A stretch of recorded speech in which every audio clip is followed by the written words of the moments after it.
ভালো থেকো সব সময়। হ্যাঁ, তুমিও ভালো থেকো। বিয়ে কবে করবে? জানি না আদৌ কপালে বিয়ে শাদী আছে কিনা। তোমার বউকে বলে দিও আমি যেই হাত ধরেছি ওই হাত যেন না ধরে। তোমার জামাইকেও বলে দিও আমি যে গালে কিস করছি ওই গালে যেন আর কিস না করে। আমরা যেই জায়গায় দুজন মিলে ঘুরছি তুমি তোমার বউকে নিয়ে ভুলেও সেই জায়গায় আর যাবা না। বউয়ের মন রাখতে মাঝে মাঝে যেতেও হতে পারে। তুই নেই মাত্র কইলে তুই আর বিয়ে করবি না। এটা তো তোমার কথায় কথায় বললাম। তোর স্বভাব আমি ভালো করে জানি, আমি তো তোর কথা উনানে লেগে কইতেছিলাম। ছেড়েই তো চলে যাচ্ছ, তাহলে আবার এইগুলো কেন বলতেছো?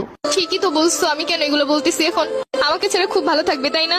ভালো তো থাকতাম, কিন্তু এই 2-3 বছরে তো হাজার হাজার টাকা খরচ হয়ে গেছে আমার। ঘুরতে গেলে গাড়ি ভাড়া তো আসি, ফুচকা খাওয়ানো, চটপটি খাওয়ানো, আইসক্রিম খাওয়ানো, এইগুলোর পিছনে 70 টাকা গেছে আমার। কষ্ট পেও না, যখন জামাই হবে টাকা পয়সা হলে তোমাকে সব শোধ করে দিব।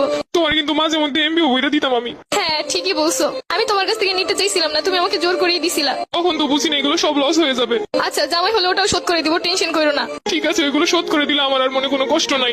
শুধু নিজে যা যা করছো তাই ভাবলা, আমি যে কি করছি সেইগুলো মনে নাই।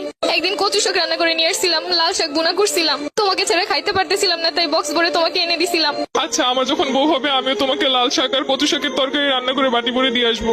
চেয়েছিলে এই শীতে রাজহাঁস রান্না করে খাওয়াতে আমাকে। ইচ্ছে তো ছিল কত কিছুই, কিন্তু হলো কই? সবই তো ঠিক ছিল, শুধুমাত্র একটা স্বপ্ন দেখে এভাবে চলে গেলে। আর আমার এই শীতে রাজহাঁস খাওয়া হলো না।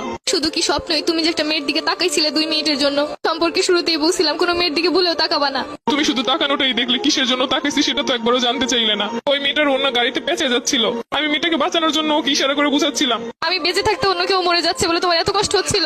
আমি তো বলেছি আমার ভুল হয়েছে।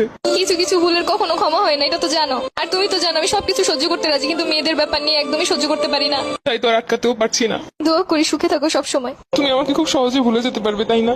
ঘৃণা মানুষকে সবকিছু করতে শিখায়। ভাবতেছি এতদিন যার সামনে তোমাকে বউ বলে পরিচয় দিচ্ছি, পরবর্তীতে কি হবে? তাদেরকে বলবে আমি মরে গেছি। জীবন তো কারোর জন্য থেমে থাকে না। আচ্ছা, কিছু মনে না করলে একটু কথা বলি। আমি যা আবেগের বসে তোমার একটা পায়েল কিনে দিছিলাম, ওই পায়েলটা কি ফেরত দেওয়া যাবে? জানোই তো আমার কাছে অত বেশি টাকা পয়সা নেই। নতুন কাউকে পটাইতে গেলে তো তখন লাগবো। কিন্তু ওই পায়েলটার তো 2-3 জায়গা থেকে খুইলা পড়ে গেছে। সমস্যা নেই, তুমি নিয়ে এসো, যা পইরে গেছে এগুলো লাগাই নিবো। ওটার তো রঙও তেমন ভালো নাই। সমস্যা নেই, রং করে নিবো। আচ্ছা ঠিক আছে। আর শুনো, এই শীতে গোসল করো প্রতিদিন। আগে শীতে কত বলে বলে গোসল করাইছি। তোমার আর আমাকে নিয়ে এখন চিন্তা না করলেও চলবে, তোমার আর আমার পথ এখন আলাদা। তারপরও মনে তো কোথাও একটা রয়ে গেছো। এত সহজে তো চাইলেই ভুলতে পারবো না। কিছু না মনে করলে আমি একটা কথা বলি। তোমারে তো আমি একটা গড়ি গিফট করছিলাম, ওই গড়িটা কি ফেরত দেওয়া যাবো? ওই গড়িটা তো পানি ঢুকে নষ্ট হয়ে গেছে। সমস্যা নেই, নষ্ট হইলেও চলবো। পুরোনো জিনিস বিক্রি হয়ে যে গ্রুপগুলোতে ওইগুলোই সেল করে দিব। একটা ড্রেস পছন্দ হয়েছে, ভাবছিলাম তোমারে বলবো, সেটা তো আর হলো না। ওই গড়িটা বিক্রি করেই কিনবো। লাস্ট ওই একটাই স্মৃতি ছিল আমার কাছে, ওটাও নিয়ে যাবে।